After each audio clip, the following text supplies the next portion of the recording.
Buenas tardes. Queremos agradecer a todas las personas que están asistiendo a estas clases, ¿cierto?, del Hospital Digital en conjunto con la Sociedad Chilena de Medicina Intensiva. Mi nombre es Elisa Maldonado, soy enfermera, jefa de la unidad de paciente crítico del Hospital del Trabajador y junto a Belén y a Rocío vamos a ver durante esta jornada temas relacionados con el manejo fonoaudiológico de los pacientes críticos. Vamos a partir primero por el tema de experiencia y consideraciones para el manejo del paciente intubado. Nos va a exponer Belén Briceño Meneses, fonoaudióloga de la Universidad de Chile, magíster en trastornos del habla y del lenguaje de la Universidad de Talca, diplomada en ventilación mecánica, jefa de la unidad de fonoaudiología del Servicio de Medicina Física y Rehabilitación del Hospital de Curicó, docente de la Universidad de Talca. Así que dejo con ustedes a Belén. Gracias por la invitación. Ya vamos en honor al tiempo, vamos a partir. Elisa, ¿está bien? ¿Lo ven? Sí. ¿Sí? ¿Todo ok? Ya. Entonces, vamos al grano. Gracias a todos por estar aquí y participar. Y la idea es compartir con ustedes lo que existe con respecto a la literatura, con el manejo del paciente intubado, y también compartir la experiencia que hemos tenido a lo largo de todos estos años con los usuarios ¿no es cierto?, en una unidad de paciente crítico, tanto antes de la pandemia como post pandemia, ¿ya? La idea de la presentación entonces es dar un pequeño énfasis por qué trabajar con el paciente intubado, ¿ya? Si existe o no evidencia científica sobre la estimulación del paciente intubado, la experiencia clínica que hemos tenido a lo largo de estos años y las recomendaciones que de alguna manera finalmente a través de la SOCHIME se generaron una vez que iniciada la pandemia. Entonces vamos a partir. ¿Por qué trabajar con el paciente intubado? Hay suficiente información que nos pueda avalar y que nos pueda de alguna manera incentivar y también justificar por qué tendríamos que trabajar o no con el paciente bajo estas condiciones. Tenemos que la literatura habla que dentro de las causas de la extubación, ¿no es cierto?, de un winning frustro, de un winning que falla, ya está la obstrucción de la vía aérea, estrechamiento del espacio respiratorio y la incapacidad para manejar secreciones, entre otras. Pero de alguna manera estas justificaciones de por qué la extubación puede ser fallida, las mencionamos básicamente porque son dificultades que fonoaudiológicamente hablando podríamos tal vez involucrarnos y ayudar o prevenir o determinar de forma temprana, ¿ya? Una disfunción de la deglución, ¿no es cierto?, representa hasta el 15% de los casos de extubaciones frustras, ¿ya? Que no es menor. Lo otro es que existe bastante literatura también que habla sobre las laceraciones de la mucosa supraglótica, edemas o disminución de la sensibilidad de la laringe, producto de una intubación prolongada, ¿ya? La enfermedad crítica, la sedación, el uso de ventilación mecánica contribuye claramente a la alteración de la cognición, a un desuso muscular, ahí lo puse en negrito porque eso también es bien importante y nos podría ayudar a determinar cómo podríamos trabajar en los usuarios bajo estas condiciones, y la desregulación del mecanismo deglutorio, que claramente después Rocío seguramente va a hablar mucho más. Ahora, ¿cuáles son las manifestaciones de los efectos de la intubación prolongada? Tenemos edema, ¿no es cierto? Se presentan edemas de pliegues vocales en sus diferentes dimensiones, edema supraglótico, existencia de granulomas, subluxación de aritenoides, parálisis cordales y tos ineficiente. Cada una de estas dificultades provoca o puede generar que una vez extubado el paciente tenga grandes dificultades, no solamente para defender su vía aérea, sino que también para la comunicación, ¿cierto? Y claramente también para la alimentación, ¿ya? Otro efecto, otra manifestación de los efectos de la intubación prolongada, tenemos la capacidad reducida para detectar secreciones, ya debido a dificultades con la sensibilidad orofaringea, faringea, traqueal, ya laringea, ya provocada también por la intubación, también por la sedación y las condiciones en que en general el paciente crítico se encuentra. Ya encontramos que efectivamente las respuestas oromotoras faríngeas están más disminuidas y los umbrales de reacción están también bastante disminuidos. Y claramente el tubo orotraqueal impacta en la musculatura faríngea, mantiene abierta la glotis constantemente, ¿cierto? Afectando de alguna manera la musculatura intrínseca y extrínseca de la laringe, generando desuso y posible atrofia muscular incluso, ¿ya?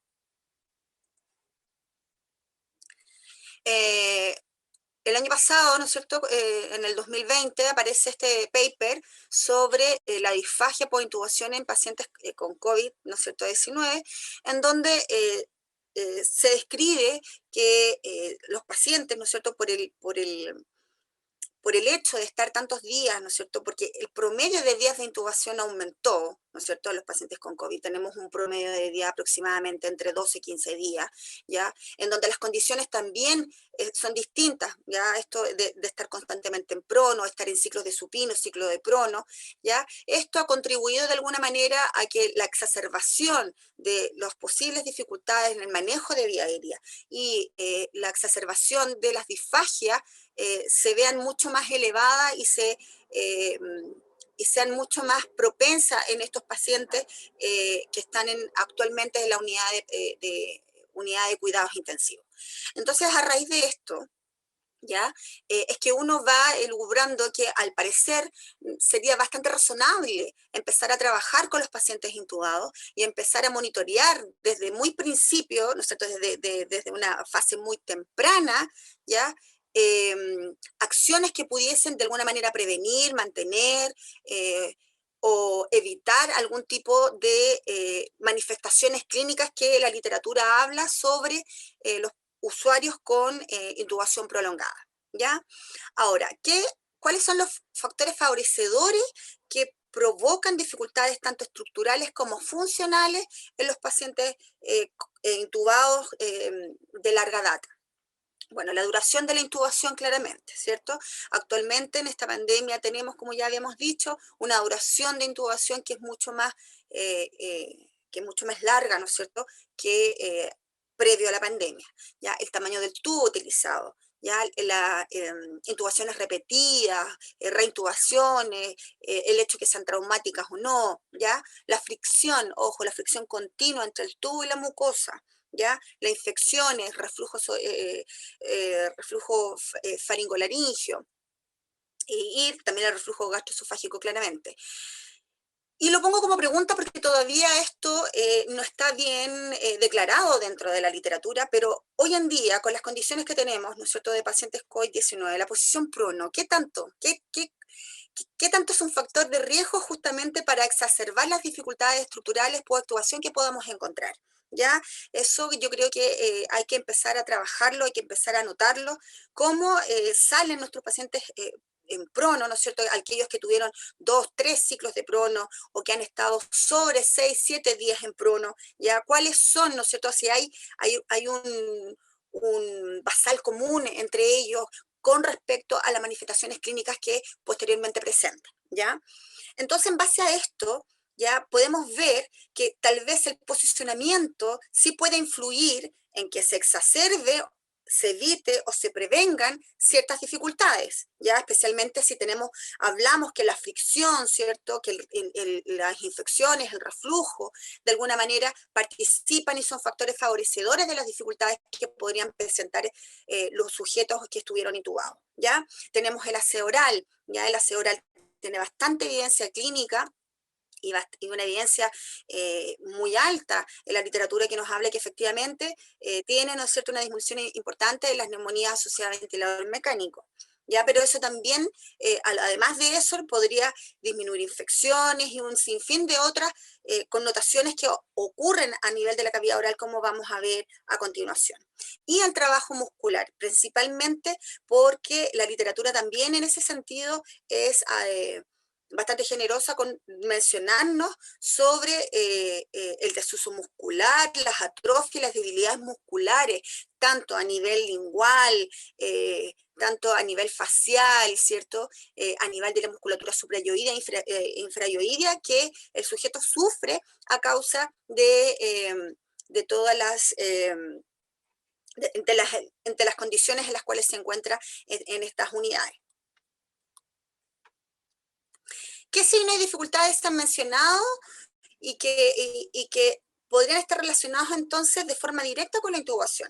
Bueno, tenemos posibles candidiasis orales, ¿cierto? Tenemos hiposalia, en algunos casos o babeo, ¿no es cierto? O deshidrataciones orales, o tenemos el extremo, que es el babeo, ¿ya? Especialmente, ¿no es cierto?, en los pacientes pronos, en donde claramente la posición no contribuye al manejo de secreciones, ¿ya? Las presencias de mucositis, dificultades periodontales, trismo, lesiones por presión a nivel lingual, a nivel labial, la falta de movilidad, no solamente lingual, sino que también mandibular, ¿cierto? Facial, ocular, ¿ya? Y eso, de alguna manera, se manifiesta en edemas oculares, en edemas faciales, ¿ya? En debilidad muscular de todos los músculos relacionados con la orofaringe. Si ustedes se fijan, entonces, podemos encontrar en algunos pacientes, ¿cierto?, que el tubo de alguna manera impacta de forma directa, ¿no es cierto?, a la postura de la lengua, ya haciendo que ésta tenga una posición muy poco fisiológica dentro de la cavidad oral, ya, y eso de alguna manera trae consecuencias orales importantes, especialmente a nivel de mandíbula y musculatura masticatoria. ¿Ya? Y también encontramos que claramente esto no solamente es del tubo, sino que también claramente también tiene un efecto la sedación y en algunos casos el bloqueo neuromuscular. ¿Qué existe de la evidencia científica sobre la estimulación del paciente intubado? Lamentablemente esto no nos juega mucho a nuestro favor. Tenemos que existe solamente un paper que habla sobre la evaluación, sobre la estimulación del paciente intubado con fines de mantener, regular y estimular la dilución y es un estudio que propone un protocolo de estimulación en el paciente intubado y que evalúa la efectividad de este protocolo, luego, ¿no es cierto?, con la función deglutoria que éste tiene una vez extubado. ¿Ya? De eso se trata esta investigación, ya que esta investigación es del 2007, ya es bastante antigua, ya desde ahí lamentablemente no hemos tenido mucha información más, ya. Hace poco salió también un paper sobre estimulación de los pacientes intubados, pero es con electroestimulación, ¿ya? Y eso se escapa un poco al tema que nosotros aquí queríamos de alguna manera relatar y comentar a través de la experiencia, ¿ya? Si ustedes se fijan acá, hay grandes acciones. Tenemos la estimulación termal, estimulación oral, ya masajes orales, manipulación digital, básicamente que está relacionado con la manipulación digital de la laringe, y movimientos que tienen relación con el rango cervical, ¿ya? La idea es que si bien uno puede estar de acuerdo o no con algún tipo de los ejercicios aquí planteados, o que podamos generar una discusión con respecto a lo que ellos de alguna manera en un principio propusieron, la idea es que de alguna manera hay algunas cosas aquí que van muy de la mano de lo que nos decía la literatura, ¿no es cierto?, previamente respecto a los daños, a las dificultades, tanto estructurales como funcionales que pueden presentar los sujetos intubados y que llevan días, ¿no es cierto?, en estas condiciones. Entonces, a partir de aquí, ¿no es cierto?, a partir de esta información, es que parece bastante razonable que uno pueda trabajar de forma muy temprana con los usuarios con intubación, ¿cierto? Especialmente también desde la mirada fisiológica muscular, ¿ya? De tratar de manejar activación muscular, tratar de evitar el desuso, de evitar a llegar a la atrofia muscular, disminuir la debilidad muscular, etcétera. Entonces, la experiencia clínica. La verdad es que cuando apareció esto el paper en el 2007, la verdad es que nosotros accedimos al paper en el 2009, ¿ya? No accedimos a él en el 2007 propiamente tal, sino que más o menos como en el 2009 lo leímos, y comenzamos a realizar acciones, ¿no es cierto?, parecidas, tratando de enfocarnos justamente en eso, ¿cierto? En tratar de intervenir al paciente intubado de forma más temprana y de alguna manera también evaluarlo o ver la funcionalidad de este una vez que este era extubado y bajo qué condiciones salía. ¿Ya? Si bien fue un avance, ¿no es cierto?, paulatino, en donde en un principio no veíamos a todos los sujetos, sino que íbamos partiendo de a poco, al principio con los más cooperadores, luego, ¿no es cierto?, nos fuimos introduciendo en aquellos usuarios que eran menos cooperadores, que estaban mucho más sedados, ya fue un avance paulatino. Y finalmente, ¿no es cierto?, todas estas acciones se logran unificar en estos términos.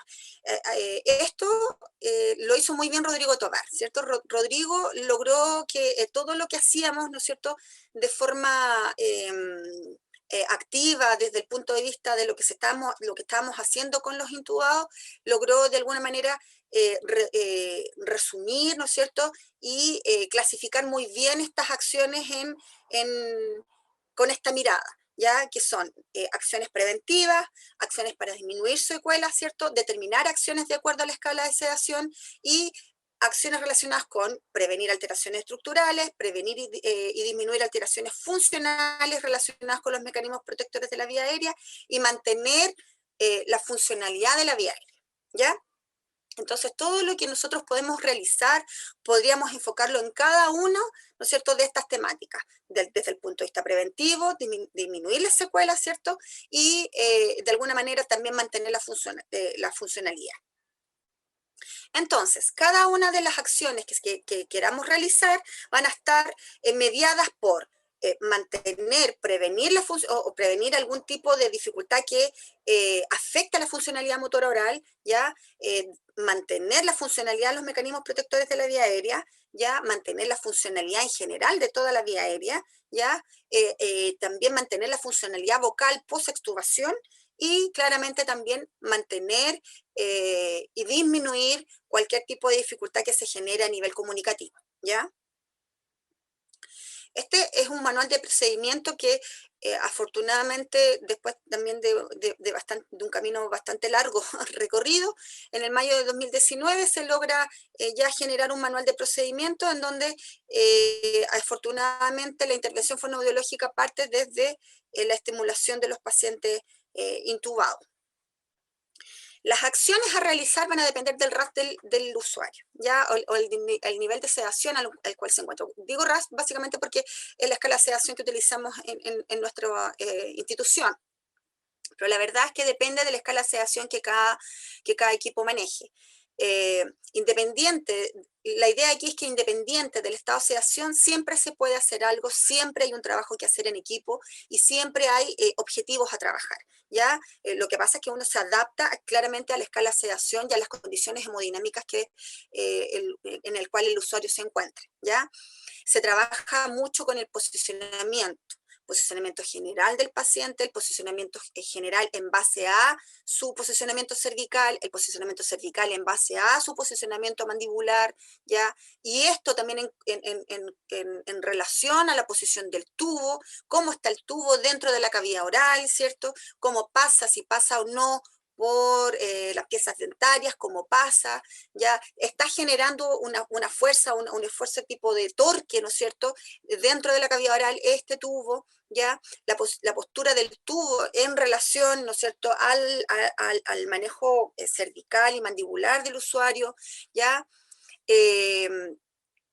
el estado y todo el análisis del estado de la cavidad oral que se hace a través del BOAS, ya que después se los voy a mostrar, el análisis y el estado muscular del sujeto, ya cómo está todo lo que tiene que ver con las fascias, ¿cierto? El estado ocular, labial, lingual, ya los pacientes pronos generan mucho edema, ya lamentablemente genera muchos edemas oculares, muchos edemas labiales, faciales, de los cuales hay que estar atentos y tratar de prevenirlos al máximo. Igual esto de repente claramente depende también de la calidad de la piel de los usuarios y también de la calidad muscular, o sea, y de la condición muscular también previa a la cual venían. Entonces, eso va a determinar qué tanto vamos a intervenir, cuántas veces al día, ya, y cómo nos vamos a organizar como equipo, ya. Claramente la higiene oral, ya muy importante, es primordial que enfermería, ¿cierto? Quimisiología, fonoaudiología, terapia ocupacional, nos pongamos de acuerdo, técnico en enfermería, ¿cierto? Todos manejemos el mismo idioma y sepamos reconocer cuando hay dificultades de higiene oral, cómo se tiene que limpiar, ya, porque todos de alguna manera podemos cooperar cuando ingresamos a nuestras atenciones. ¿Ya? Así que es muy importante el trabajo en equipo y el que estemos todos informados sobre lo que estamos haciendo y que manejemos los mismos parámetros y los mismos criterios, ¿ya? de trabajo basal, ¿ya? Analizamos los reflejos, ya qué reflejo existen, si está el reflejo dilutorio o no, si está acumulando secreciones a nivel orofaringio o no, ya si hay secreciones a nivel laringio, las secreciones a nivel general, cómo están, etcétera. ¿Ya? Y de ahí vamos a generar acciones que van a ser pasivas. Si es un paciente que está muy sedado, claramente va a ser pasiva porque no vamos a contar con la cooperación del paciente, pero hay muchas acciones pasivas que podemos realizar y que pueden ser en beneficio del estado general del paciente.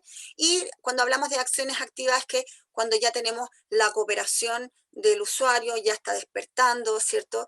O está en plan o en vías de WINI. Y tantas estas acciones pasivas o no lo podemos realizar tanto desde el punto de vista muscular también, intraoral, como también musculares cérvico-mandibulares, ¿ya? Y faciales, etcétera. Acciones también pasivas y activas de la funcionalidad de la vía aérea, como lo vamos a ver. Eso sí, aquí hay algunas cosas que se restringen debido en pacientes COVID, pero en pacientes no COVID se pueden realizar. Acciones de reacción de reflejos, orofaringio, de respuestas oromotoras, ¿cierto? El monitoreo constante de los signos vitales, hemodinamia, ventilación, ¿ya? Y claramente el trabajo en equipo constante con terapia ocupacional, para la confección de almohadas y cojines. Si bien puede existir en el equipo un kit que a lo mejor sea como, entre comillas, estandarizado, la verdad es que cada kit o cada uso de almohadas o cojines, etcétera, tiene que ser de acuerdo al usuario, tiene que ser de acuerdo a las necesidades. ¿Qué quiere decir esto?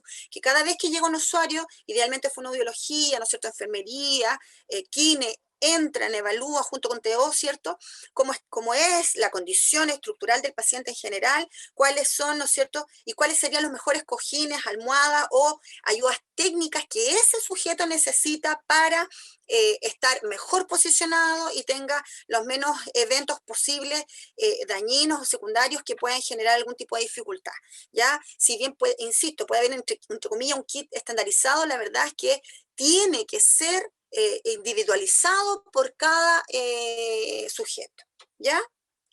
Entonces, a raíz de eso, ¿cierto? Y de las acciones a realizar, aquí les voy a comentar a través de la hoja de evolución fonoaudiológica cuáles son a grandes rasgos las acciones que podremos utilizar en los pacientes intubados. ¿Qué podríamos realizar? Bueno, las sesiones pueden ser una, dos o tres. De ahí les voy a mostrar, hicimos una categorización, no porque creamos que en el fondo todos los pacientes no necesitan atención una o dos o tres veces, sino que claramente por recurso humano uno tiene que generar un tipo de categorización. ¿Ya? Entonces, tenemos como máximo 3 atenciones en el día, ¿ya?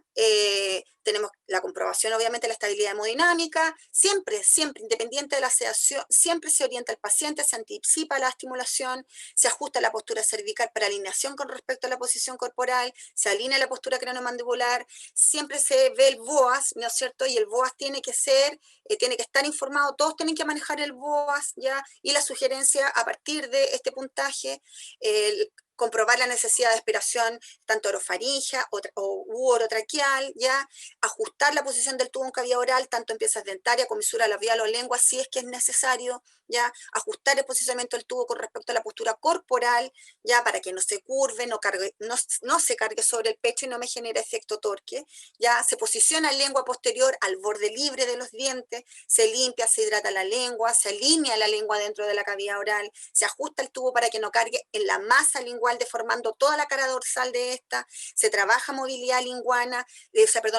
temprana, ya sea pasiva o activa, dependiendo de la escala de sedación del sujeto o del nivel de cooperación de este, ya. Se trabajan movimientos mandibulares, pueden ser pasivos activos, ya se limpian y humectan los labios, se trabajan movimientos labiales que pueden ser pasivos activos, masajes faciales, ¿cierto? Observación de degluciones espontáneas, respuesta a la estimulación de la deglución de la saliva de la persona, respuesta a la estimulación de la deglución voluntaria en el caso de los pacientes cooperadores o con un RAS menor, se constata contracción de base de lengua en deglución, se trabajan masajes de piso de la boca, estimulación salival en el caso que se requiera, uso de compuestos químicos como nosotros usamos el Dentoxol, básicamente para los pacientes que comienzan con algún tipo de lesión, ¿no es cierto?, a nivel de la mucosa y oral, ¿ya? Hay fármacos también para la hidratación, nosotros no tenemos fármacos para hidratación, nosotros ocupamos mucho hielo, ¿ya? Salivación, cuidados orales, se observa excursión laríngea, en los pacientes COVID no hacemos esto, pero antes los no COVID sí lo hacíamos, que era estimulación de defracción de caf nasal, muy poquito, porque lo que nosotros buscamos es solo un poco de pasada de aire sobre, ¿no es cierto?, hacia la vía aérea superior para estimular y mantener la funcionalidad de la vía aérea, ¿ya? Ahora, si el paciente tuvo con aspiración subglótica, estimulábamos con aire subglótico, ¿ya? Esto siempre lo hacíamos junto con kinesiología. Ya se comprueba necesidad de aspiración orofaringe, implementación de comunicación aumentativa alternativa si es necesario, gestionar la necesidad de ayudas técnicas para el posicionamiento del correcto tubo, ¿no es cierto?, con TO, o con el correcto posicionamiento de cabeza y cuello, también con terapia ocupacional, ¿ya? Y finalmente también se comprueba la estabilidad hemodinámica de la persona al final de la sesión. Este es el BOAS, ¿cierto?, que es una escala de evaluación oral y que a partir de el puntaje que el usuario tenga, a partir de la evaluación de toda su cavidad oral, son las recomendaciones que se van a generar. Si no tiene disfunción, los cuidados mínimos son cada 12 horas, si hay una disfunción leve, cuidados mínimos cada 8 o 12 horas, si hay una disfunción moderada, ya es cada 8 horas constantemente, ¿cierto? Y las disfunciones severas, el cuidado mínimo tiene que ser cada 4 horas. ¿Ya? Ahora, con los prones distintos, hicimos otra hoja porque, o sea, otro tipo de plan de trabajo porque es diferente a los supinos, ¿ya? También orientamos, ajustamos la postura cervical, se alinea la postura cranomandibular, también hacemos BOA, ya vemos la comprobación del estado facial, vemos también, tratamos de ajustar el tubo, especialmente en los pronos, ahí nos preocupamos bastante que el tubo esté bien posicionado o bien ajustado dentro de la cavidad oral para que haga el menos daño posible, ya. Vemos las ayudas técnicas necesarias, ya también limpiar y hidratar constantemente lengua y cavidad oral, se acomoda la postura de lengua a la posición craneocervical del usuario, se trabaja masaje, y también mucha movilidad lingual temprana, muchos masajes musculares, aquí hacemos harto también masajes oculares, ya y se hace masajes oculares con vaselina, ¿cierto? Porque eso nos ha dado un poco resultado para disminuir los edemas oculares. Ya se trabaja mucho con movimientos mandibulares también, se limpia, humecta labios, masajes labiales, movimientos labiales, observación de degluciones espontáneas, si es que se puede, ¿no es cierto? Pero no es que aquí no se estimula el reflejo deglutorio, sino que aquí es mucho el trabajo, aquí el énfasis en los pronos es el posicionamiento y el trabajo muscular orofacial, ese es como el fuerte, ¿ya? No, vemos si en el fondo de alguna manera existe degluciones espontáneas, pero no se estimulan, ¿ya? Se trabaja masaje piso de la boca, ¿cierto? básicamente por la postura y por la posición del tubo, ya uso de compuestos químicos para la hidratación, salivación y cuidados orales, y finalmente comprobamos si es necesidad de nuevo de aspirar y la estabilidad hemodinámica del usuario. Si ustedes se fijan, por ejemplo, este paciente está bastante mal posicionado desde el punto de vista cáncer cervical, ¿cierto? Hay una hiperextensión importante, miren, fíjese, todo el peso del tubo, ¿cierto? Esto genera un impacto mucho mayor y genera mucho más roce dentro de la orofaringe, ya con un impacto mucho mayor a nivel glótico. Entonces la idea de que uno pueda ir aportando a mejorar el posicionamiento. En los pronos, si ustedes se fijan, la idea es tratar de liberar lo máximo la cavidad, o sea, todo lo que es la cara, ¿cierto? Lo que nos permita que su cara esté totalmente despejada, permita que constantemente podamos ingresar, ¿cierto? Y generar masaje y estar constantemente monitoreando cómo está, y eso facilita también, obviamente, la posición del tubo y manejarla, ¿ya? Cojines, ¿no es cierto?, que se adapten al cuello de los sujetos, ¿ya? Y posicionadores de tubo justamente para evitar de que el tubo esté tan doblado, esté chocando dentro de la cavidad, dentro del pecho y generando esta mayor fricción dentro de la orofaringe y que impacta mucho más en las paredes faringes y por ende también a nivel laríngeo, ¿ya? Entonces, ustedes se fijan, aquí la idea es generar ahí, junto con terapia ocupacional, ahí, ¿no es cierto? Ellos nos van ayudando un poco a nosotros, cómo posicionar mejor los tubos. Ya, si ustedes se fijan, fíjense, siempre, ¿no es cierto? Hay que evitar este tipo de curvatura, ¿ya? Y la idea es que a través de estos posicionadores vayamos ayudando un poco. Si ustedes se fijan, muchos de los pacientes tienen estas posturas linguales y la idea es que a través de ejercicios linguales, a través de masajes, ¿cierto? A través de mucho ejercicio pasivo, logremos esto. O sea, lo ideal es tratar de generar una postura lingual lo más cercana a lo que es la fisiología, ¿cierto? Y la idea es de que los pacientes quedan con mejor postura lingual dentro de la cavidad oral, aunque estén con el tubo. ¿Ya? Eso con buenos ejercicios sí se puede realizar, ¿ya? Y la categorización del paciente intubado, esto también fue un trabajo que comenzamos a hacer el año pasado debido al aumento gigante que tuvimos, ¿no es cierto?, de camas críticas, y también un poco la escasez de recursos humanos. Entonces, ya, ¿cómo nos vamos a dividir? ¿Cómo vamos a atender? Y generamos una categorización que consideramos el BOAS, el RAS, el S5Q, la edad del sujeto, el posicionamiento desde el punto de vista si necesitaba ayudas técnicas, todas las ayudas técnicas que puedan imaginar, o solo necesita posicionamiento de cabeza, o solo necesitaba posicionamiento de tubo, y eso le poníamos puntaje. ¿Ya? Lo mismo con la intubación, si tenía antecedente de complicación de la intubación, era intubación difícil o reintubación, o si tenía ambas, tanto intubación difícil como reintubación, ¿ya? Y eso tenemos puntaje. Entonces, dependiendo del puntaje, vemos si efectivamente a ese usuario lo vemos una vez al día, o requiere una demanda media de 2 atenciones al día, o es de alta demanda 3 sesiones al día ya. Y las recomendaciones, estas afortunadamente se generaron el año pasado con un equipo ya con participación de todo el equipo de enfermería, kinesiología, terapia ocupacional, ¿cierto?, fonoaudiólogo, el manejo de las personas intubadas con COVID-19, y junto a Rodrigo, ¿cierto?, hicimos resumidamente, algunas acciones que podríamos realizar tanto a nivel de comunicación y de deglución, como las acciones para la deglución y mecanismos protectores de la vía, que aquí están y que las vimos, ¿no es cierto? Y acciones para la facilitación de la comunicación, que es muy importante. De hecho, eso es primordial, ya, porque eso coopera mucho con el trabajo de las terapeutas ocupacionales para la disminución del delirium en pacientes UCI. Eso, muchas gracias. Agradecemos entonces a Belén su presentación. Hay un par de preguntas que quisiéramos compartir contigo. La primera pregunta, Belén, es, hola, ¿cómo debería ser el soporte de la cabeza a cuello en prono? ¿Qué recomiendas? Un poco tú lo nombraste sí, durante la presentación. Si nos puedes reforzar ahí. Sí, mira, el posicionamiento en prono Mira, va a depender mucho de la contextura. Nosotros, en algunos pacientes que, por ejemplo, son muy obesos, hemos tenido dificultades con el kit completo de Prona. Entonces vamos modificando y vamos ahí viendo. Lo primordial es el tema de la cabeza. La cabeza tiene, o sea, tiene que quedar despejada, ¿ya? Tiene que quedar liberación completa de todo lo que es la cara, ¿ya? ¿Por qué? Para el trabajo, para evitar cualquier tipo de lesión y para disminuir los edemas, las inflamaciones.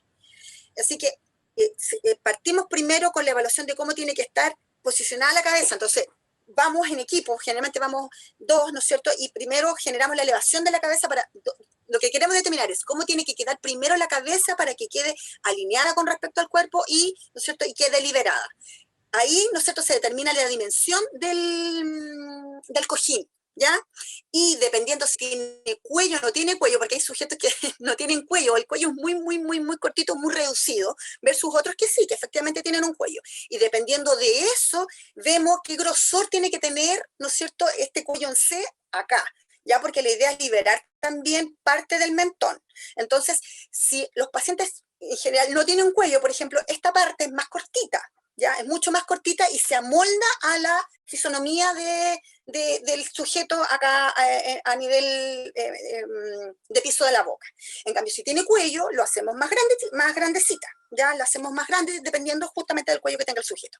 En los pacientes que son muy obesos y que nos cuesta mucho poner el kit completo, se hacen unas adaptaciones a este nivel, ¿ya? Para mantener la alineación de la curvatura del cuello con respecto a la perdón, a la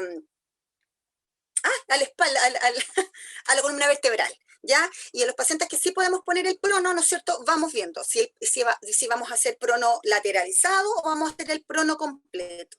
Entonces, dependiendo de eso, vamos generando las dimensiones. No sé si respondí.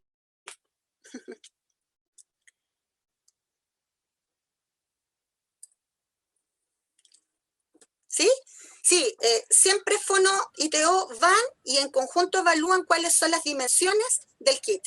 No se hace tan, o sea, claramente en algunas ocasiones hay que hacer kits que son como estándares, pero la verdad es que las estructuras, ¿no es cierto?, la anatomía de los sujetos son muy distintas. Entonces, cada vez que podemos ir en equipo a evaluar cuáles son las dimensiones que se necesitan, se hace así. Y nos da mucho más resultado. Belén, otra pregunta que sale bastante, si hay algunas actividades que están restringidas a fonoaudiología en el paciente COVID, y hay varias observaciones respecto de deflación de CAF. ¿Qué nos podría decir respecto de eso? Sí, pues eso no, todo lo que tenga que ver con acción de CAF o estimulación de aire subglótico temprano en sujetos intubados en pacientes COVID, no lo hacemos, está contraindicado en este minuto, ya no se hace. Ya yo lo mencionaba porque como esto lo hemos trabajado desde años anteriores y que lo hacemos para estimular la funcionalidad de la vía aérea, claro, ¿ya? Pero actualmente, bajo las condiciones actuales de la pandemia, lamentablemente eso no lo podemos realizar. Otra pregunta relacionada más o menos con la categorización que tú nos mostrabas, el tiempo que dedican a un paciente de este tipo. Por ejemplo, en enfermería nosotros nuestra relación que habitualmente era unos a 3, quedó en unos a 2 y así nos da por carga de trabajo. ¿Cuánto tiempo más o menos le lleva una atención de un paciente de estas características? Buena pregunta. Mínimo media hora, mínimo media hora, a veces más. Sí, a veces más, lamentablemente, a veces más, porque dependiendo igual de la condición, hay que estar súper atento a la estabilidad hemodinámica y también de acuerdo a la anatomía del paciente. Bien, los pacientes que son muy obesos, por ejemplo, también tienden a demorar más, ¿no es cierto? Especialmente porque las movilizaciones son un poco más complicadas y necesitamos ayuda. Mira, nosotros ahora actualmente, ¿cómo nos estamos organizando? Los fonos lo que hacemos es como la primera ronda. Llegamos a la mañana, hacemos la entrega de turno con todo y decimos, ya, todo lo que tiene que ver con posicionamiento necesitamos mínimo 2, no lo puede hacer uno. Entonces decimos, ya, ronda de posicionamiento. Entonces ya, 2 fonos para allá, 2 fonos para acá y decimos ya, chiquillos, hasta las, no sé, 10:30, 11 de la mañana, ronda de posicionamiento. Y vamos entre los dos, hasta todos los pronos, porque los pronos son los más difíciles de posicionar. Y eso hay que hacerlos en dúo. Entonces, vamos posicionando, vamos poniendo todo, ponemos horario, ¿no es cierto? Y después de las 11 ya nos limitamos y decimos, ya, ahora nos dividimos las tareas con la estimulación individual por usuario. Porque si no, no es eterno, digamos, y más difícil. Entonces así hemos como optimizado más el tiempo. Bueno, Belén, agradecemos tu presentación en honor al tiempo. Hay varias preguntas, la mayoría están relacionadas con lo que ya hemos ido conversando. Agradecemos también tu trabajo, ¿cierto? Porque vemos que hay una integración muy importante, tanto de ustedes con el equipo, tú lo nombraste muchas veces, de kinesiología, TO, enfermería, el área médica. Tú nombraste también a Rodrigo varias veces, yo tengo el placer de trabajar con él acá en el hospital y la verdad es que obviamente cuando uno se integra, los resultados son mucho mejores. Así que muchas gracias por tu presentación y a seguir trabajando en conjunto. Vamos a continuar. Muchas gracias a ustedes también. Gracias. Vamos a continuar entonces con nuestra segunda presentadora. Ella es Rocío Vera, es fonoaudióloga del Servicio de Salud Araucanía, de la Unidad de Paciente Crítico del Hospital San José de Victoria, en la 9ª región. Es diplomada en Neuropsicología y Demencias de la Universidad de Boston. Es candidata a magíster en Salud Pública y Planificación Sanitaria de la Universidad Mayor y nos va a presentar el tema trastorno de deglución en el paciente crítico. Así que damos la bienvenida a Rocío. Muchas gracias, Elisa. Muchas gracias por la invitación. Solo un detallito, es de la Universidad de Boston, el curso es de FIS, no el diplomado de Neuropsicología y Demencias. Muchas gracias por la invitación. Hoy voy a conversarles sobre algo que a mí me apasiona mucho, y son los trastornos de deglución en paciente crítico. El objetivo de esta presentación es mostrar evidencia para concientizar al equipo médico, ¿cierto? Y a todo el equipo de salud y de UPC sobre la relevancia clínica y la asociación con los indicadores en UPC. Vamos a comenzar.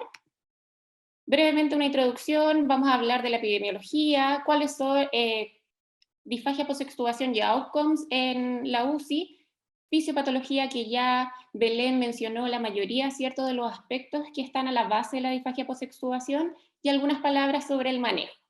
¿Ya? Como sabemos, la ventilación mecánica invasiva es una de las intervenciones más comunes y necesarias en paciente crítico. Y durante mucho tiempo, ¿cierto?, se le ha prestado mucha atención a las complicaciones asociadas a infecciones nosocomiales, al delirium y a la debilidad adquirida en UCI, que son muy relevantes porque están asociadas a mayor riesgo de muerte, fracaso en la extubación y también traqueostomía. ¿Ya? Sin embargo, una de las complicaciones de la ventilación mecánica invasiva que se ha sido subestimada, ¿cierto?, por falta de concientización, es la disfagia posterior a la extubación, ya que es lo que vamos a conversar hoy. La disfagia posterior a la extubación o disfagia postextubación o trastorno de deglución adquirido en UCI es un trastorno que se presenta en los pacientes sobrevivientes a enfermedades críticas después de la extracción o después de la extubación, ¿ya? Es un trastorno común en los pacientes sobrevivientes de insuficiencia respiratoria aguda, y también en las poblaciones neurológicas se ha visto que reciben evaluación posterior a la extubación, perdón, la incidencia puede llegar hasta un 93%, ¿ya? Existen dos revisiones sistemáticas, una del 2010 y una del 2021, que ahora está en prensa, que habla sobre la incidencia de la disfagia posextubación. En esta revisión sistemática del 2010 de Scoretz, ¿cierto?, habla de que la incidencia de la disfagia posextubación varía entre un 3 y un 62%. Es una variabilidad súper amplia y los autores la asocian a una heterogeneidad en el diseño de estudio, la selección de los usuarios y en el modo de evaluación. Pero acá los datos relevantes es que las frecuencias más altas de disfagia posextubación, ya sea una incidencia de un 62, 56, 51%, están asociadas y ocurrieron después de la ventilación mecánica invasiva prolongada, ¿ya? Esta revisión sistemática analizó a varios pacientes, ¿cierto?, a 5.798 pacientes, de los cuales 1.957 presentaban disfagia. En este grupo de pacientes que se analizó, la incidencia de la disfagia posextubación fue de un 41%. Y el dato relevante es que de este 41%, el 36% presentaba aspiración silente, o sea, al paciente aspiraba, pero no presenta clínica de aspiración, o sea, no tose, no tiene voz húmeda, y son los pacientes que tienen mayor riesgo de desarrollar neumonía aspirativa. Y no tenemos cómo en la evaluación clínica detectarlo, Vamos a ver más adelante cómo podemos ir disminuyendo el riesgo. Dentro de los factores de riesgo está tener disfagia preexistente, cáncer de cabeza y cuello, el delirium, la sedación excesiva, la ventilación mecánica prolongada, como lo había comentado antes, enfermedades neurológicas, las intubaciones múltiples, tráqueo. También hay ciertos aspectos del reflujo gastroesofágico. Muy importante, ¿cierto?, que vamos a hablar más adelante, y Belén lo mencionó, es la debilidad adquirida en UCI, la posición supina en cama, y también el ecocardio transesofágico ha demostrado también que aumenta el riesgo de presentar disfagia post-extubación. En este artículo, que fue un análisis post-hoc de los datos de un estudio observacional prospectivo, que lo realizaron en el 2017, que es el estudio Dynamics, vemos que al hacer los modelos de regresión múltiple, el factor de riesgo para desarrollar disfagia post-extubación se asoció al tipo de admisión, o sea, los usuarios que ingresaban de urgencia versus los que ingresaban de forma electiva tienen mayor riesgo. También la categoría, ¿cierto? La enfermedad de base, la enfermedad neurológica también se asocia a mayor riesgo, y los días de ventilación mecánica. Vamos a ver brevemente y hablar sobre los outcomes en UCI y cómo se asocian a la disfagia post-extubación. En este artículo del doctor Madison Mack, del 2011, podemos ver que cuando hace el análisis, ¿cierto?, él habla de que la disfagia post-extubación es persistente y está asociada con pobres resultados en los sobrevivientes de enfermedad crítica. ¿A qué pobres resultados nos referimos? Es, como vemos acá en la tabla, los usuarios con disfagia de moderada a severa, voy a poner el cursor, ahí sí.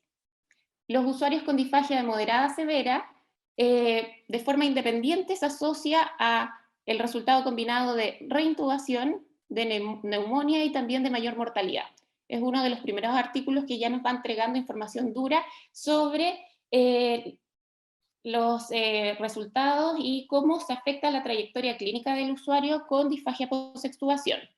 Este es el estudio que yo les mencionaba del análisis anterior, realizado en el 2017. Fue un estudio observacional prospectivo, se siguió a los usuarios desde el ingreso hasta 90 días o la muerte, y llegaron a la conclusión que la disfagia post-extubación fue común. Ya en este caso, de 933 pacientes, 96 presentaron disfagia, pero lo importante y relevante es que en este 10,3%, la disfagia se mantuvo persistente hasta la alta hospitalaria, en la mayoría de los pacientes afectados, o sea, en el 60,4% se mantuvo ya persistente al alta, y fue un predictor de muerte de forma independiente. Y también asocian, ¿cierto?, la disfagia post-extubación con resultados adversos, ¿ya?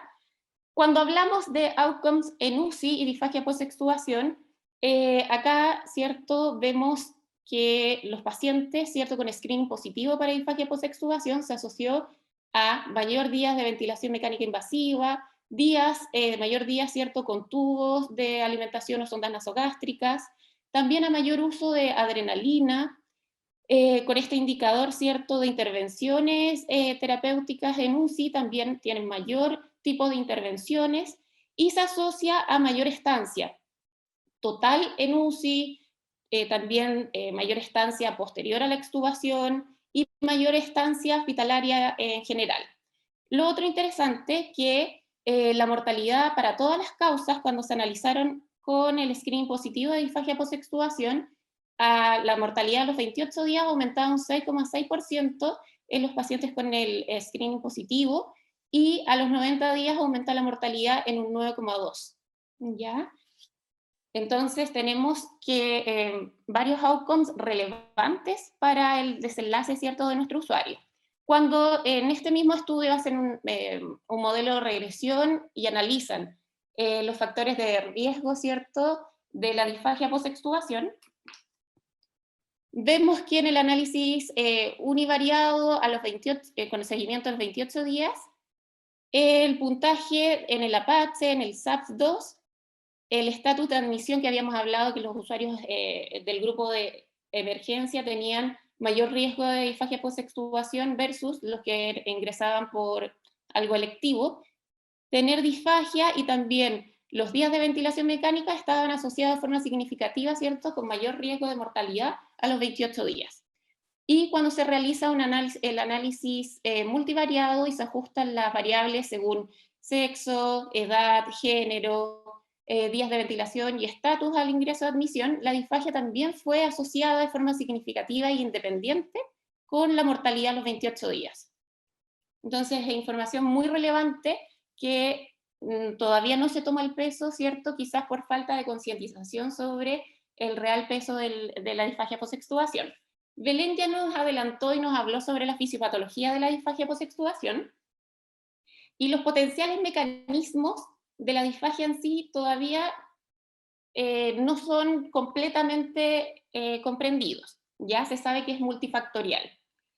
Se ha asociado la intubación orotraqueal prolongada con el desarrollo de disfagia posextubación.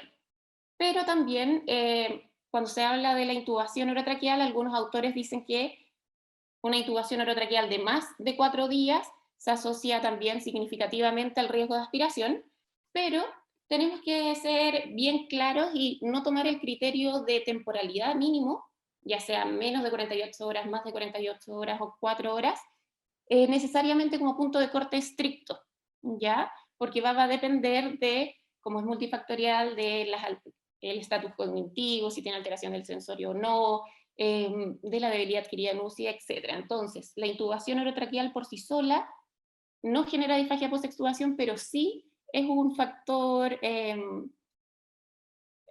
relevante para la fisiopatología. Se menciona en la literatura 6 potenciales mecanismos de la disfagia posextubación, lo que nos hablaba Belén del trauma orofaringio y laringio secundario a la intubación, el compromiso de conciencia o de sensorio, ¿cierto?, que escuchamos hablar harto, la debilidad adquirida en UCI o la debilidad neuromuscular, la implicancia del reflujo gastroesofágico en los trastornos de deglución adquirido en UCI, y también algo muy relevante al momento de trabajar con usuarios con insuficiencia respiratoria que están recién extubados o que tienen a la base también EPOC, es la disincronía o la incoordinación entre la deglución y la respiración. Además, a esto le sumamos que, asociado a la intubación orotraqueal, a la debilidad neuromuscular, a las alteraciones sensoriales, ¿cierto?, vamos a tener una reducida sensibilidad laringea y aumento en el riesgo de la aspiración silente, porque lo que yo no detecto que ingresa a mi glotis, ¿cierto?, lo aspiro sin tener clínica y sin tener mecanismo de protección de vía aérea. Brevemente, Belén ya nos habló sobre las lesiones más frecuentes, ¿cierto?, en los pacientes extubados. En esta revisión sistemática de Brodsky del 2018, hablaba que las lesiones leves más prevalentes son el eritema, el edema, el eritema interaritenoideo, el edema, o sea, el edema interaritenoideo, el eritema y el edema en general. Y lo relevante es que la duración de la intubación está asociada con la prevalencia y la severidad del daño laringio. También, ¿cierto?, Belén daba harto énfasis en el posicionamiento de la lengua, ¿ya? Los usuarios extubados presentan bajas puntuaciones en fuerza lingual a las 48 horas de extubación, ¿ya? Y esta baja fuerza lingual se puede mantener hasta 2 semanas posterior a la extubación. O sea, vamos haciendo el link de todo el manejo con el paciente intubado que mencionó Belén. Las alteraciones de la sensibilidad laringea, los reportes demuestran que las alteraciones de la sensibilidad se asocia a mayor riesgo de aspiración silente, como les había mencionado, por una alteración en la sensibilidad glótica y subglótica, ¿ya? También hay una interacción significativa entre la duración de la ventilación mecánica, la respuesta del reflejo laringoabductor, cuando el reflejo de protección de vía aérea, y la asociación con la aspiración, ¿ya? Es información actual, ¿cierto?, que la evidencia está actualmente, ¿cierto?, orientada a buscar los mecanismos fisiopatológicos de la disfagia posextubación. Otra cosa interesante es la relación entre la debilidad adquirida en UCI, que es muy prevalente en nuestras unidades, con la disfagia posextubación. En el artículo de Mirzaki del 2013, llega a la conclusión que la debilidad muscular, ¿cierto?, la debilidad adquirida en UCI es un predictor independiente de disfunción faríngea. y de la aspiración silente o de la aspiración sintomática. ¿Sí? También tenemos este otro artículo publicado en el 2016 que habla que la disfunción diafragmática inducida por el ventilador en los pacientes de UCI altera, ¿cierto?, la fuerza de la tos, la disminuye, lo que produce que hay menos clearance de secreciones orofaringias. Entonces tenemos al clásico usuario que es hipersecretor y que no es capaz de permeabilizar la vía aérea y expectorar por sí solo las secreciones. La cavidad oral, como mencionaba Belén, ¿cierto?, está con una alta carga bacteriana y si no podemos permeabilizar la vía aérea por sí solo, se van acumulando, aumento de la cantidad de bacterias, ¿cierto?, y aumenta la incidencia de neumonía aspirativa. Pontfic, el 2015, hace un estudio, ¿cierto?, en usuarios con debilidad adquirida en UCI y realiza FIS, ya la evaluación endoscópica de la deglución, y la incidencia que él encontró en esta cohorte de usuarios fue de un 91% de disfagia post-extubación. Si voy muy rápido, ahí me comentan. Lo otro relevante es el compromiso de conciencia. Ya sabemos que en la UCI, ¿cierto?, el compromiso de conciencia y la desorientación es multifactorial. Puede ser por los efectos residuales de los sedantes, ¿cierto?, por el delirium, por alteraciones neurológicas de base, etc. ¿Ya? ¿Y por qué es tan importante? Es de sentido común que si un usuario no está despierto o no logra vigilia, no puede alimentarse de forma segura, ¿cierto?, vía oral. Leder, el 2009, publica este artículo, ya que es un setting no UCI, pero se puede extrapolar, que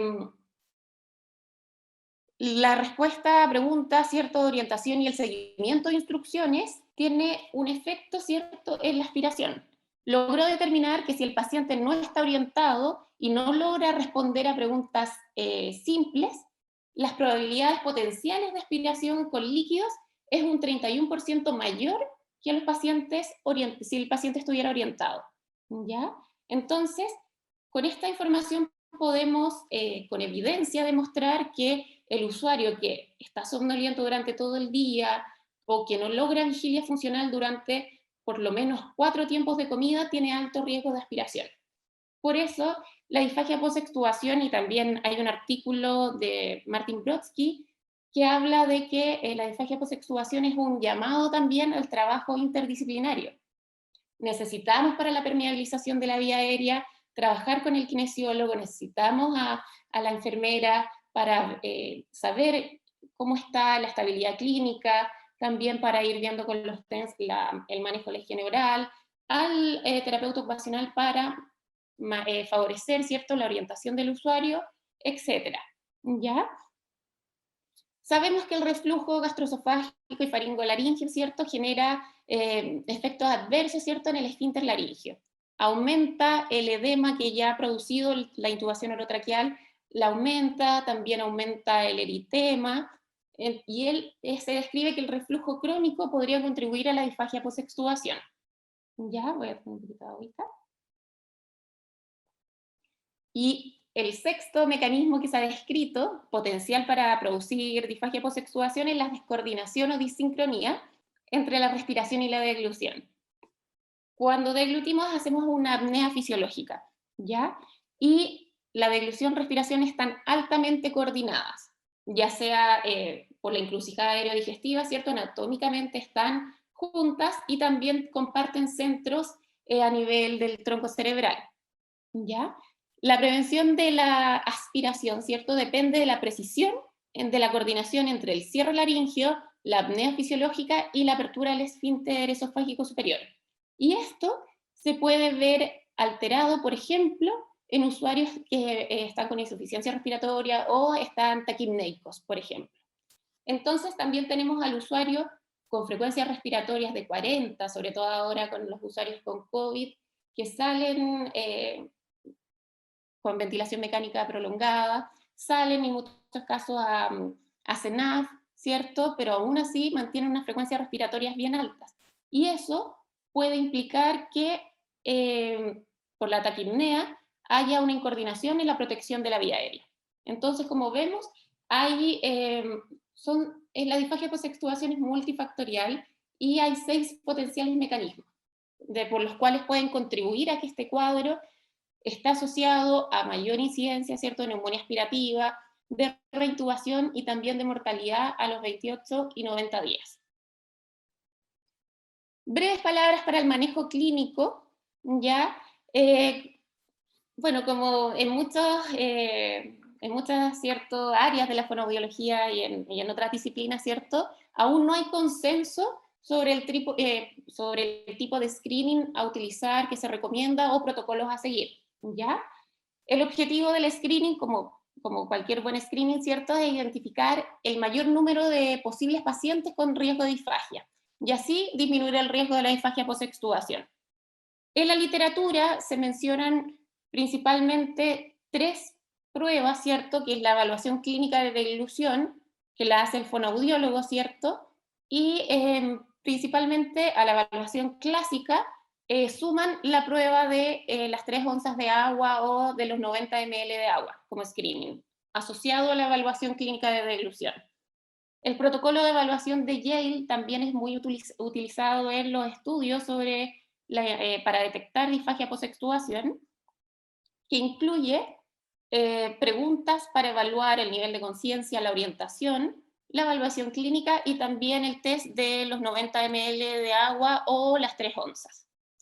Y el otro screening, ¿cierto?, también que se recomienda es el screening de disfagia post-extubación de Johnson, que se empezó a estudiar las propiedades psicométricas de la prueba del 2018, que también incluye, aparte de las otras pruebas, la prueba de los 3 ml de agua, o sea, 90 ml de agua de las 3 onzas, que ese es un screening que se ha validado en pacientes con accidente cerebrovascular y muestra buena sensibilidad para detectar la aspiración, ¿ya?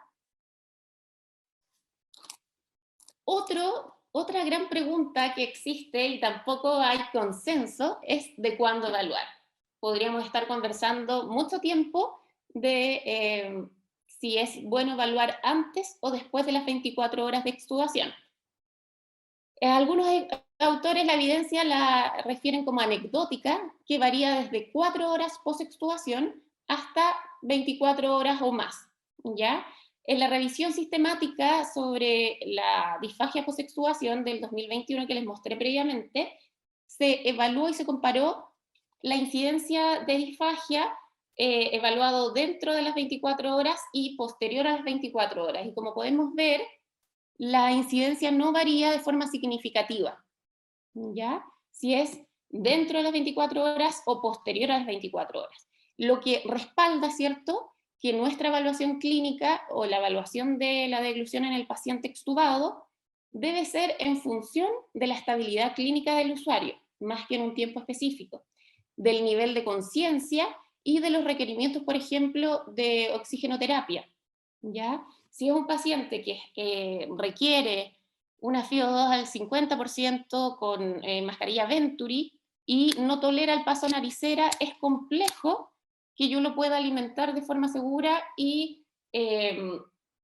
tener 4 tiempos de comida en que les pueda retirar la mascarilla. Entonces, son elementos, sobre todo la estabilidad clínica y el nivel de conciencia, que tenemos que tomar en consideración más que el tiempo, ¿ya? Cuando en la revisión sistemática se habla de la aspiración silente y la importancia de la evaluación instrumental, nosotros sabemos que el gold standard para detectar disfagia y neumonía aspirativa, o sea, y aspiración, es la videofluoroscopía. Pero en los settings de las unidades de paciente crítico, no es viable en el paciente que está aún inestable bajarlo a rayos, y tampoco hay videofluoroscopio en todos los hospitales, en todas las unidades. O sea, en todos los hospitales de Chile. Entonces, en este contexto, la FIS, ¿cierto?, la Fiber Optic Endoscopic Evaluation of Swallowing, cobra vital relevancia porque se puede hacer cierto bedside en la unidad del paciente, ¿ya? Tomando en consideración que el 36% de los pacientes con disfagia post-extubación son aspiradores silentes y nuestra evaluación clínica puede quedar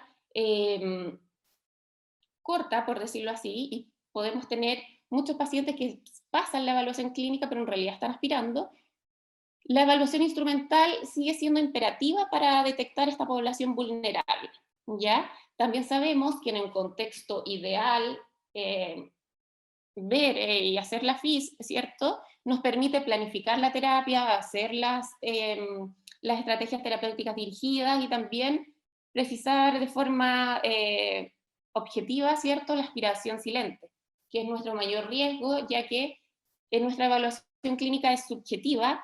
Tenemos al paciente que además de tener la disfagia, tiene disfonía posextubación o está con muchas secreciones, y los signos de penetración laringea podemos no percibirlos, ¿ya? ¿Cuál es el problema? Que actualmente, ¿cierto?, con la gran cantidad de pacientes que están siendo intubados y extubados diariamente, es probable que no sea factible hacer una evaluación clínica, o sea, una evaluación instrumental a todos los pacientes, ¿ya? Vamos a ver algunos algoritmos que sugieren de cómo abordar la evaluación del paciente de deglución en el paciente crítico, pero son experiencias en Estados Unidos, donde el procedimiento está más instaurado, ¿cierto? Y también no tan solo lo hace el otorrino, sino que el fonoaudiólogo que está certificado, ¿ya? Perren, en el 2019, si no me equivoco, sí, publican un artículo sobre la aproximación clínica de la evaluación de la disfagia posextubación y proponen un algoritmo pragmático de 2 pasos, ¿ya?, para el diagnóstico de la disfagia NUSI. Tenemos a nuestro paciente extubado, ¿cierto? El paso 1, sí o sí, es hacer screening a todos los pacientes extubados, sobre todo a los que tienen más de 48 horas de intubación. ¿Para qué? Para identificar el riesgo, ¿ya? ¿Quiénes pueden hacer el screening? El screening de deglución puede hacerlo la persona que está capacitada, el fonoaudiólogo, y en ausencia del fonoaudiólogo, la persona que está capacitada. Por ejemplo, el screening que tiene buena sensibilidad para detectar disfagia, ¿cierto? Como les había dicho, es la prueba del vaso de agua o las 3 onzas, que no es tan solo dar un sorbo de agua, sino que es el sorbo continuo y completo de los 90 ml. Como criterio de falla, para decir que el usuario falló y tiene que ser derivado a la evaluación por el fonoaudiólogo, es que el usuario, uno, no logre tomar los 90 ml de agua de forma continua, presente todos signos de cambios en la voz, y esto puede ser hasta 1 minuto posterior a que el usuario toma el sorbo de agua, ya los 90 ml. Una vez realizado el screening, ¿cierto?, dependiendo si el usuario pasa o no la prueba, vamos a la evaluación clínica de deglución integral realizada por el especialista, que en este caso, ¿cierto?, es el fonoaudiólogo. Y acá viene la excepción, ¿cierto?, que siempre recomienda, si está disponible, que ya vimos que puede ser no factible, el examen confirmatorio sería a través de una evaluación instrumental con FES o videofluoroscopía. Otro algoritmo que nos presenta Brodsky y su equipo, ¿cierto?, Martin Brodsky del Johns Hopkins, es esta aproximación, ¿cierto?, que es similar a la aproximación de 2 pasos, que en este caso la enfermera hace el screening de deglución, y el screening de deglución nos entrega 2 resultados, pasa o falla. Si falla, se realiza la interconsulta o se informa al fonoaudiólogo para la evaluación, ¿cierto? El fonoaudiólogo realiza la evaluación clínica, y si hay dudas o está presente la disfagia, ¿cierto?, se puede, o no está en condiciones, se puede diferir, observar cómo está el rendimiento y también reevaluar, dependiendo de si el paciente falla o no nuevamente, sugerir la evaluación instrumental, ¿ya? En el caso que el usuario, ¿cierto?, no tenga disfagia, se comienza la dieta, ¿cierto?, se sugiere comenzar con alimentación oral. Si presenta dificultades, podemos volver y solicitar una evaluación instrumental, y en el caso de que no sea factible hacerlo a todos los usuarios, es los que específicamente se sospeche o haya dudas de que sea un aspirador silente, ¿ya? El fonoaudiólogo, ¿cierto?, después de su evaluación clínica, hace recomendaciones sobre las consistencias, también sugiere tratamiento en el caso que lo requiera, y también puede sugerir evaluaciones complementarias. un usuario extubado y que la disfonía dure más de 48 horas o más de una semana es indicador de que hay una alteración orgánica, puede ser fijación cricoritenoidea de las cuerdas vocales o parálisis cordal, entonces podemos interconsultar al otorrino, por ejemplo. O si pese a tener el reflejo del utorio presente, el usuario persiste con acumulación de residuo a nivel faríngeo y tiene antecedentes de sospecha de sea gástrico, esofágico, por ejemplo, derivar al gastroenterólogo, ¿ya? Y también el trabajo de la mano, ¿cierto?, con nuestras enfermeras para ir viendo la tolerancia y también con los nutricionistas. Por lo menos en la unidad, a mí en lo personal me ha ayudado mucho a trabajar de la mano con la terapeuta ocupacional, porque lo que olvidamos acá siempre es si el usuario está en condiciones o no de autoalimentarse. Entonces, en conjunto con la terapeuta ocupacional, ella evalúa si el usuario es capaz, ¿cierto?, con la movilidad que tiene sus extremidades superiores y a nivel cognitivo, de autoalimentarse o no. Y vamos trabajando en conjunto. En relación, ustedes se preguntan, porque yo al principio hablaba del objetivo era concientizar sobre la disfagia post-extubación, hay dos encuestas, una realizada en el 2012 en Estados Unidos, ya sobre el diagnóstico y tratamiento de la disfagia post-extubación, en el cual solo un 41% de los hospitales o centros clínicos en que se realizó esta encuesta realizaban evaluaciones rutinarias a los pacientes extubados, ¿ya? Pocos hospitales en general presentan protocolos de evaluación post-deglución posterior a la extubación de forma estandarizada, ¿ya?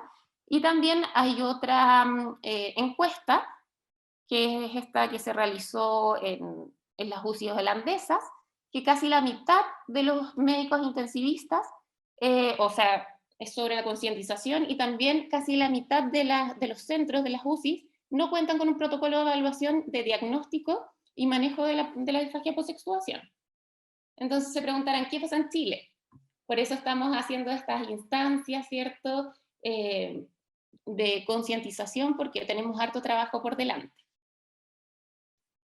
Belén ya nos comentó el por qué es la relevancia, ¿cierto?, de la disfagia post-extubación. Es muy importante, no tan solo en el paciente COVID, sino que en el paciente con insuficiencia respiratoria aguda, por ejemplo, que requiere intubación mecánica prolongada, o en el paciente con daño neurológico, etc. En este caso, ¿cierto?, en la pandemia, la incidencia de la disfagia post-extubación en pacientes COVID aún no está determinada, ya todavía no están disponibles los datos. Pero asumimos, ¿cierto?, que los pacientes con COVID, que como comentaba Belén, tienen una ventilación mecánica prolongada hasta 20 días, ¿cierto?, con uso de bloqueo neuromuscular, con alta debilidad adquirida en UCI, con sesiones de prono y supinación, ¿cierto?, y una reducida función pulmonar, tienen alto riesgo de desarrollar disfagia post-extubación, ¿ya? Acá, ¿cuáles son las recomendaciones que sugieren en esta revisión, ¿cierto?, sobre disfagia post-extubación y COVID? Es que sí o sí tenemos que tomar conciencia de que la evaluación de deglución, la evaluación clínica, ¿cierto?, y también instrumental, es un procedimiento que genera aerosoles, ¿ya? Sobre todo en los pacientes, en cualquier tipo de paciente. Entonces tenemos que usar las EPP correspondientes. También sugieren que en este tipo de pacientes con COVID, ¿cierto?, por el riesgo de aerolización, no realizar evaluación instrumental, por ejemplo, la FIS. Y en el caso de que no sea estrictamente necesario en un momento determinado realizar la evaluación, diferirla. Ya son recomendaciones generales. Ya para ir terminando, ¿cierto?, mensajes claves que quiero dejar es que la disfagia post-extubación, y esto es el mensaje, se asocia de forma significativa e independiente con mayor riesgo de incidencia de neumonía, reintubación y mortalidad, ya que son outcomes que se miden en la unidad de paciente crítico y que influyen en la trayectoria clínica del paciente. También la disfagia post-extubación es común en los pacientes recientemente extubados. Probablemente de los pacientes recientemente extubados, un 41% presente disfagia post-extubación, y esto en la carga global anual, ¿cierto?, según la OMS, tendría una equivalencia a 8.2 millones de personas en todo el mundo cada año, ¿ya? Este dato se calculó según la prevalencia en la revisión sistemática publicada en 2020-2021. Lo otro que es importante es instalar un enfoque sistemático de detección de disfagia post-extubación en todos los pacientes con riesgo, ¿ya? Establecer protocolos de evaluación, tomando en consideración, ¿cierto?, los recursos disponibles en cada unidad. Hay unidades que tienen acceso a hacer evaluación instrumental en los pacientes post-extubados, hay otras que no. Tenemos herramientas clínicas para poder evaluar si no es necesario, o sea, en el contexto ideal, la evaluación instrumental es necesaria para hacer, como en los algoritmos, como lo mencionaban, para hacer el diagnóstico confirmatorio. Pero en la práctica no es factible realizarlo a todos. Se necesita concientizar al equipo de UCI, ¿cierto?, sobre la importancia de la disfagia y los resultados clínicos asociados. Y mi último mensaje es que el fonoaudiólogo es parte, ¿cierto?, del equipo multidisciplinario, interdisciplinario de UPC, y recalcar que nuestro rol dentro de la unidad, ¿cierto?, está la evaluación y manejo de los trastornos de la deglución y comunicación en el paciente crítico. Ahí están las referencias, y muchas gracias. Muchas gracias, Rocío, por tu excelente presentación. Hay un par de preguntas. La primera dice, ¿en qué momento se realiza el diagnóstico de disfagia post-extubación? ¿Al cabo de cuánto tiempo? La disfagia post-extubación es una disfagia orofaringea. Ya post-extubación es el nombre que se asocia para determinar que fue después de que recibió ventilación mecánica invasiva. Es una disfagia orofaringea, o si lo vemos según la clasificación, ¿cierto?, de disfagia, según etiología, es una disfagia iatrogénica, que es secundaria, ¿cierto?, a todas las intervenciones médicas asociadas al soporte vital del usuario, ¿ya? Así que como cualquier disfagia, uno, dependiendo si evalúa antes o después de las 24 horas, presenta y detecta signos de alteración en la seguridad o eficiencia en la deglución, constituye, ¿cierto?, la presencia de disfagia. Por ejemplo, en la unidad yo utilizo la escala 2, por ejemplo, para evaluar a nuestros usuarios, para clasificarlos y compartir el grado de severidad con el resto del equipo, ¿ya? Pero el manejo clínico es como el manejo de cualquier paciente con disfagia orofaringea. Y también hacen mención a repetir el test de screening. Lo colocaron antes de que tú lo mencionaras de nuevo, porque después lo volviste a repetir ahí, con detalle. Ah, sí. La mayor parte de las referencias incluyen por el test de las 3 onzas de agua de Pipo, ¿cierto?, que lo estandarizó ya hace muchos años, porque tiene una buena sensibilidad para detectar la presencia de disfagia y de riesgo de aspiración. Pero como saben, los screenings solamente me dicen si el paciente tiene o no tiene trastorno, ¿ya? Entonces, por eso es necesario, si el paciente falla en la prueba, ya sea porque no todos toman en consideración que son 90 ml de agua, y que un criterio de falla es que el paciente no logre tomar los 90 ml de agua de forma continua. Entonces, hay que ser súper estrictos si se aplica el screening, ¿cierto?, a los usuarios en cuáles son los criterios de falla. Y obviamente si falla, y el screening lo puede realizar cualquier personal, ¿cierto?, capacitado, si uno conversa y se capacita a la enfermera, por ejemplo, que pasan la mayor parte del día con los pacientes, o si el fonoaudiólogo pertenece a la unidad, puede hacer la evaluación clínica, y si tiene tiempo y le alcanza, a todos los usuarios. Bueno, estamos cerrando entonces esta jornada. Agradecemos a Belén y a Rocío.